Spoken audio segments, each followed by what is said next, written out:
Joko Zulkarnain, terdakwa kasus kepemilikan narkoba seberat 4 kg yang ditangkap Badan Narkotika Nasional bersama seorang oknum mantan anggota DPRD Kota Palembang September 2020 lalu kabur.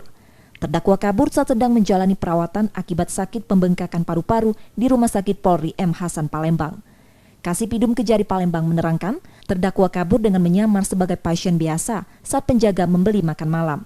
Awalnya terdakwa sudah dipastikan tidur oleh penjaga di rumah sakit. Petugas jaga terdakwa kemudian keluar rumah sakit untuk membeli makan malam. Namun saat kembali ke kamar rawat, terdakwa sudah tidak ada lagi di ruangan. Kejari Palembang sudah berkoordinasi dengan Badan Narkotika Nasional dan instansi terkait untuk melakukan pengejaran pada terdakwa. Melarikan diri pada tanggal 16 Januari di Rumah Sakit Bayangkara sekitar pukul 21.43.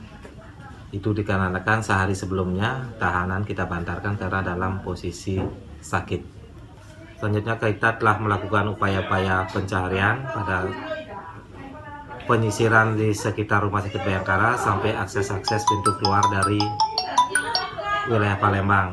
Kami juga sudah melaporkan kepada pimpinan secara berjenjang sampai Kejaksaan Agung. Selanjutnya sudah melakukan permohonan penetapan DPO dan pencekalan. Kami juga sudah mohon bantuan juga kepada Kapolresta Palembang, kepada Kapolda Sumatera Selatan dan juga kepada BNN Pusat untuk bantuan pencarian terdakwa tersebut.